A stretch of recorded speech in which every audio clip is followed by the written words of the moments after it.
तो इस समय करनाल में जो यूथ कांग्रेस के जिला अध्यक्ष के लिए चुनाव लड़ रहे थे संजय सांगवान, उनकी तरफ से एक प्रेस वार्ता की जा रही है। हालांकि वो ये चुनाव हार जाते हैं। प्रदीप कुमार इस चुनाव को जीतते हैं तकरीबन 1300 वोटों से, लेकिन संजय का ये आरोप है कि इसमें कोई धांधली हुई है और ये धांधली क्या है और किस तरीके से वो आरोप लगा रहे हैं, एक बार उन्हीं से जान लेते हैं। सर, पूरा मामला क्या है, एक बार समझा दीजिए। सबसे पहले तो मैं आप सभी मीडिया कर्मियों का धन्यवाद करता हूं जो आप सभी इतने शॉर्ट नोटिस पर यहाँ पे आए। आप सभी का बहुत बहुत धन्यवाद।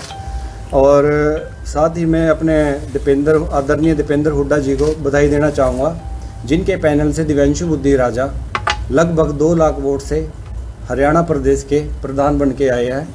और साथ ही 26 में से 21 जनरल सेक्रेटरी दीपेंद्र हुड्डा जी के पैनल से जीत के आए हैं और 90 में से 75 विधानसभा सीटों पर दीपेंद्र हुड्डा का पैनल जीत कर आया। तो मैं अपना दीपेंद्र हुड्डा जी को बधाई देना चाहूँगा। और मैं बात करता हूँ घरोंडे की। घरोंडे से हमारे आर्यन चौधरी जो हमारे दीपेंद्र हुड्डा के पैनल से हल्का प्रधान बनकर आए हैं, 7400 वोट उन्हें मिली है। और नीलोखेड़ी से हमारे राजीव बुटाना जी जो 4400 वोट जिन्हें मिले हैं वो जीत कर आए हैं। मैं इन दोनों कैंडिडेट को बधाई देता हूं। अब मैं बात करता हूं जो करनाल रूरल में वोट पोल हुई थी 73,903, उसमें से मुझे 29,760 वोट मिले थे। तो उसके बाद जो इनकी प्रक्रिया होती है इलेक्शन अथॉरिटी की यूथ कांग्रेस की, 2 महीने बाद उन्होंने 37,970 वोट को सिर्फ वैलिड समझा, बाकी नकार दी। उसमें से 74,000 में से 20,380 वोट होल्ड कर दिए गए और 15,754 वोट बिल्कुल रिजेक्ट कर दिए गए। और उसमें से जो मेरी वोट थी 29,000 में से 29,760 में 14,000 वोट सिर्फ मेरी वैलिड उन्होंने मानी, बाकी नकार दी गई। 8,790 वोट में रिजेक्ट कर दी। 15,754 में से लगभग 55% वोट मेरी रिजेक्ट कर दी गई। अब मैं उदाहरण के तौर पर आपको घरोंडा पे मैं अपना आता हूँ। सिर्फ आपकी वोट रिजेक्ट हुई थी या बाकी कैंडिडेट्स की? सभी कैंडिडेट्स की सर इसमें वोट रिजेक्ट हुई है, लेकिन मेरा कहने का तात्पर्य ये है कि 15,754 में से 55% वोट मेरी रिजेक्ट हुई है। 10 कैंडिडेट भी और भी सर लड़ रहे थे ना, तो रिजेक्ट ये किस कारण से हुई है? चलो कोई बात नहीं, यहाँ भी हम सबर करते हैं। उसके बाद घरोंडा पे आप आ जाइए। घरोंडा पे सर इन्होंने 73,883 वोट इन्होंने रिजेक्ट किए। उसमें से ये सभी कैंडिडेट के 73,000 मतलब लगभग 74,000 नहीं 7,383 लगभग 7400 वोट। उसमें से 5,761 वोट सिर्फ पर्टिकुलर मेरी रिजेक्ट हुई है सर। तो ये यार टारगेट किया गया है, क्योंकि लगभग 1600-1700 वोटों में सभी कैंडिडेट आ गए, जितने भी 10 से 15 कैंडिडेट थे, और मेरी रिजेक्ट हुई है 5,761 वोट। चलो यहाँ भी हम अपना कोई ना सबर कर लेते हैं, लेकिन इलेक्शन अथॉरिटी वाले यहाँ तक भी नहीं रुके सर।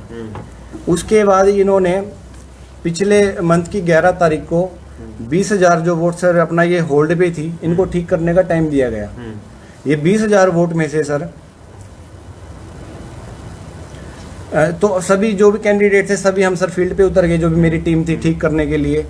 तो 16 तारीख को सर दोबारा सूचना आती है कि 7200 वोट 7193 वोट इन्होंने पीछे से ऑटोमेटिक ठीक कर दी गई है।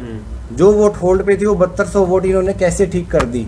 जब सर एक बात मुझे बताइए, जो वोट साफ नहीं है, किसी फोटो मान लो किसी व्यक्ति की हमने वोट बनाई थी, उस व्यक्ति की फोटो साफ नहीं है या आधार कार्ड साफ नहीं है, जब वो वोट होल्ड पे जा चुकी है तो उसको इन्होंने ठीक कैसे कर दिया? तो वो 5 दिन में कैसे एकदम से वो ठीक होगी? वो ये इलेक्शन अथॉरिटी के जो लोग हैं ये कांग्रेस के ही आपके होते हैं कि अलग से कोई नियुक्त किए जाते हैं? नहीं, ये कांग्रेस के ही अपना जो कार्यकर्ता है वही होते हैं। तो आप तो कांग्रेस पे एक तरह से निशाना उठा रहे हो, सवाल उठा रहे हो। नहीं सर, मेरी एक बार बात अभी कंप्लीट नहीं हुई है सर। जो ये 7200 वोट इन्होंने बढ़ाई गई है, ये किसी ने कोई एप्लीकेशन नहीं दी थी। अगर इन्होंने 7200 वोट बढ़ानी थी तो हमसे क्यों ये ठीक करवाई? फील्ड में हमें क्यों भेजा ठीक करने के लिए? और अगर चलो इन्होंने बढ़ा भी दी, पहली बात तो ये बढ़नी नहीं चाहिए थी सर। अगर इन्होंने 7200 वोटें बढ़ाई है तो इसमें से 4,000 से 5,000 जो मेरे विपक्ष में जीत के आए हैं उन कैंडिडेट की ये वोट बढ़ी है, और मेरी इसमें सिर्फ केवल 1600 वोट जो है बढ़ कर आई है। तो ये किस फॉर्मूले से इन्होंने ये वोट जो है अपना बढ़ाई है? अगर किसी की वोट बढ़नी थी तो 10 वोट किसी की बढ़ रही है तो अगले की भी तो 10 बढ़नी चाहिए ना सर। जितने भी कैंडिडेट थे सभी की इक्वल वोट बढ़नी चाहिए थी। और पहली बात तो ये वोट 7200 बढ़नी ही नहीं चाहिए थी, ये बिल्कुल मतलब गलत है जो अपने अब इन्होंने वोट बढ़ाई गई है। मुद्दा इन 7200 वोटों का, या तो इन वोटों को रिजेक्ट किया जाए, नहीं तो इनकी दोबारा से रीचेकिंग की जाए, सभी की इक्वल वोट्स हो, नहीं तो ये वोटें रिजेक्ट हो। ये सिर्फ करनाल में ऐसा हुआ है या किसी और जगह पर भी ऐसा लगा है? सर जो ये अपना हुआ है ये करनाल में और एक कैथल में हुआ मैम, ये दो जगह ये अपना जो इन्होंने धांधली की है, इलेक्शन अथॉरिटी पे सवाल उठते हैं, ये दो जगह मैम ये अपना धांधली हुई है मैम। करनाल की इलेक्शन अथॉरिटी में कितने लोग थे और वो लोग किस तरीके से डिसाइड होते हैं कि ये लोग बैठेंगे इलेक्शन अथॉरिटी के अंदर? हेलो, इलेक्शन अथॉरिटी के सर करनाल का ऐसे नहीं, करनाल के इतने मेंबर हैं। नहीं, करनाल मतलब करनाल का पे जो एक चुनाव प्रभारी, लड़ते हैं। हाँ जी, एक प्रभारी था, उनका नाम अपना सम्राट जी थे, वो थे। उसके ऊपर ZR होता है, फिर APR होता है, उनके ऊपर मतलब बड़े सारे मतलब टीम होती है पूरी इलेक्शन अथॉरिटी की। तो जो वो वोट होती है वो मतलब ZR के ऊपर नहीं होती, वो सारी वोट अपना इनके क्वार्टर पे जाती है, जो उनका हेड क्वार्टर है इनका दिल्ली में। तो वहाँ से जितनी प्रक्रिया है वोट कटना छटना वहाँ से होके आती है सर ये। अब यूथ कांग्रेस के इस समय कार्यकर्ता तो हैं ही, आप उंगली उठा रहे हैं कि अब तो आपको पार्टी से, यूथ कांग्रेस से ही निकाल दिया जाए? मैं ये कांग्रेस पे सवाल नहीं उठा रहा सर, मैं कांग्रेस की इलेक्शन अथॉरिटी पे सवाल उठा रहा हूँ, इलेक्शन अथॉरिटी की टीम पे सवाल उठा रहा हूँ, किस व्यक्ति ने किया मैं उस पे सवाल उठा रहा हूँ सर। तो आपको लग रहा है आपके साथ ही ये काम किया गया केवल? सर ये 2 जिलों में काम हुआ है, एक मेरे यहाँ पे सीधा सीधा आप देख लीजिए, 7200 वोटों में से मेरी 1600 ठीक हो रही है और दूसरे कैंडिडेट 4000 ठीक हो रही है, 1361 से वो जीतता है सर। या तो बराबर ठीक करो। मैं निश्चित 100% में कहता हूँ अगर ये इनकी रीचेकिंग होती है तो आप देख लीजिएगा मैं चुनाव जीत के आऊँगा। किसका दबाव था, आपको क्या लगता है, क्या कहना चाहिए सर? ये जो दबाव किसका था सर, क्या लगता है सर? इसमें दबाव तो इलेक्शन अथॉरिटी के बंदों को पता है सर किसका दबाव था, ये तो मैं कह नहीं सकता, जब निष्पक्ष जांच होगी वो सब सामने आ जाएगा सर। सर आप क्या कुछ कहना चाहते हैं? मैम, ये यूथ कांग्रेस का चुनाव होता है, ये श्री राहुल गांधी जी की नीतियों का चुनाव है, ताकि एक आम कार्यकर्ता ब्लॉक स्तर पे, जिला स्तर पे और फिर हरियाणा स्तर पे आके जन समस्या जो आम जन की है उनको मुद्दा बनाए और जो सरकार आज काम नहीं कर रही है उनके खिलाफ अपनी आवाज़ को बुलंद करे। लेकिन इस चुनाव को लेकर के मीडिया कर्मी और जो करनाल के अंदर, घरौंडा के अंदर, नीलोखेड़ी के अंदर, असंध के अंदर जो भी कांग्रेस का कार्यकर्ता है, हर कोई इस बात को जान रहा है कि संजय सांगवान जी के साथ ये चीटिंग हुई है। और ये चीटिंग संजय सांगवान जी के साथ नहीं है, ये चीटिंग राहुल गांधी जी के सपनों के साथ है। और ये वो लोग हैं जो बीजेपी के लिए आज काम कर रहे हैं, जो युवा साथी आज आगे बढ़ के काम करना चाहता है। क्योंकि जिस प्रकार हम वोटिंग के लिए गांव-गांव गए और जो समर्थन संजय सांगवान जी को हर गांव से मिला और तीनों विधानसभा से मिला, कहीं ना कहीं ये लोग उससे बौखलाकर आज बीजेपी की टीम के रूप में काम कर रहे हैं। ये संजय सांगवान जी को नहीं दबा रहे हैं, ये दबा रहे हैं राहुल गांधी जी के सपनों को, युवा कांग्रेस की कार्यशैली को। और हम जल्द अपने आदर्श, हमारे जो शीर्ष नेतृत्व है श्रीनिवासन जी और आदरणीय राहुल गांधी जी के संज्ञान में इस मैटर को लेकर के आएंगे। और उसके बाद भी अगर ये लोग ऐसे ही करते हैं तो हम उनके नामों का भी खुलासा बहुत जल्द करेंगे। संजय जी, मतलब आपका कहना यही है जो जिला अध्यक्ष बने हैं वो बीजेपी के लिए काम कर रहे हैं? नहीं सर, मैंने ऐसा कुछ नहीं कहा। नहीं सर, वो बीजेपी के लिए, मैं ये बोल रहा हूँ जो लोग कांग्रेस के अंदर जैसे संजय सांगवान जी काम कर रहे हैं, इनको एक तीनों विधानसभा में युवाओं का जबरदस्त समर्थन रहा है इस ड्यूरिंग इलेक्शन। तो जो लोग कांग्रेस के अंदर रह के संजय सांगवान जी जैसे होनहार युवाओं को दबा रहे हैं, कहीं ना कहीं वो बीजेपी के लिए काम कर रहे हैं। हम उन लोगों को इंगित कर रहे हैं, वो लोग वो हैं, हम उनके लिए जो जीते हैं वही लोग हैं। देखिए, मैं ये जानता, आज वो लोग हैं जिनका जमीन पे कोई जनाधार नहीं है, जो युवाओं की आवाज़ को कुचलना चाहते हैं, ये वो लोग हैं। और हम एक बार इस पूरे मुद्दे को लेकर के अपने राष्ट्रीय नेतृत्व से बात करेंगे, आदरणीय राहुल गांधी जी के नेतृत्व में इस पूरे मैटर को लेकर के आएंगे। उसके बाद भी अगर वो लोग नहीं मानते हैं तो फिर हम उनके नामों का भी खुलासा करेंगे। तो आप प्रदीप जी के साथ मिलकर काम नहीं करना चाहते? आपका सोचना ये सर, है? मेरी किसी व्यक्तिगत से कोई दुश्मनी नहीं है, मैं उनको बधाई देता हूँ। अगर उनकी यह सच्ची जीत है, अगर वो ईमानदारी से जीते हैं तो मैं उनको बधाई देता हूँ। लेकिन जो मैं तथ्य लेकर आज ये आपके सामने आऊंगी उस बात को नकारते हैं सर। उनकी जीत ये सच्ची जीत नहीं है, धांधली से वो ये जीते हैं इलेक्शन। किस व्यक्ति ने ये किया है ये तो सर निष्पक्ष जांच होने के बाद ही पता लगेगा। आप दीपेंद्र गुट से थे सर मैं दीपेंद्र पैनल से मैं इलेक्शन मैंने और जो कंटेस्ट किया जीते हैं वो किस पैनल से हैं?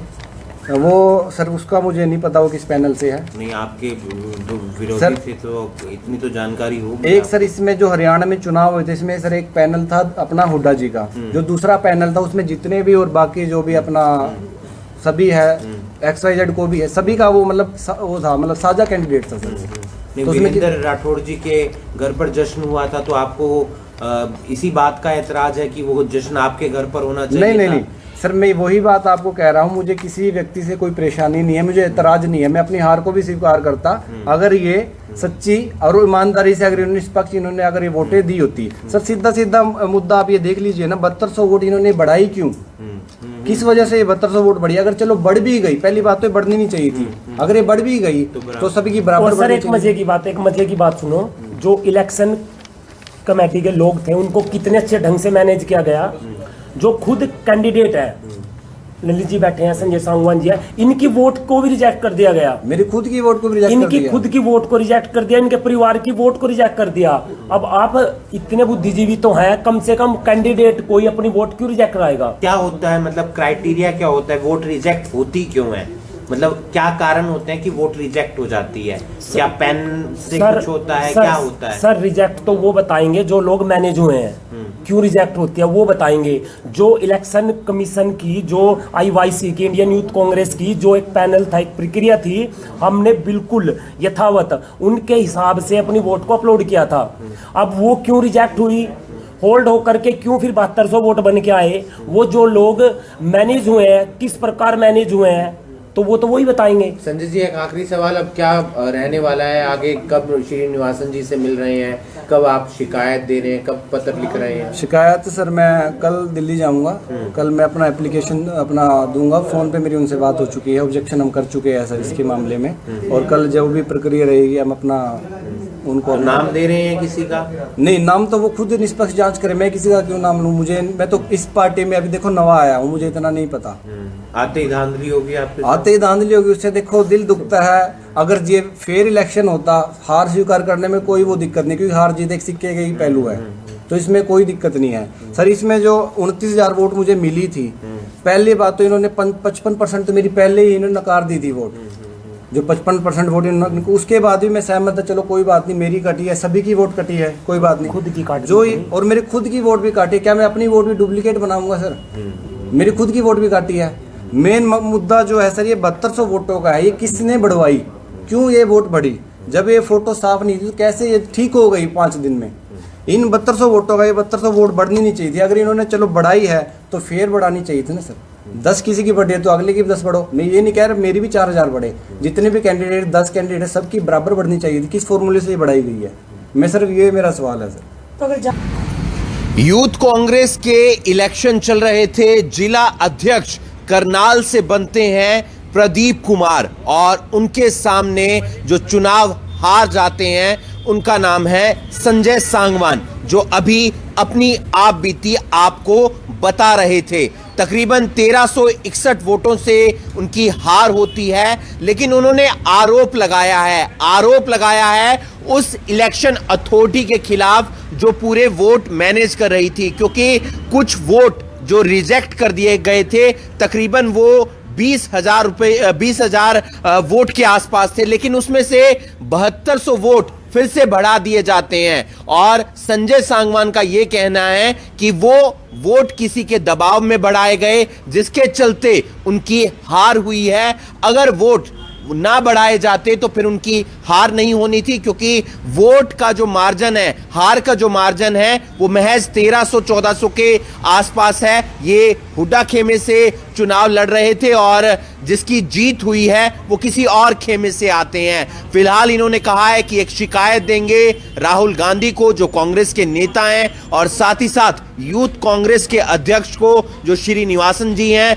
उन्हें शिकायत दी जाएगी कि करनाल में धांधली हुई है वोटों के अंदर, और ये धांधली इलेक्शन ने की है, इलेक्शन अथॉरिटी ने की है, तो उनके खिलाफ कार्रवाई होनी चाहिए। देखना यह होगा कि क्या फिर से इलेक्शन होते हैं या फिर कोई जांच बिठाई जाती है या फिर इन्हें अपनी हार स्वीकार करनी पड़ती है।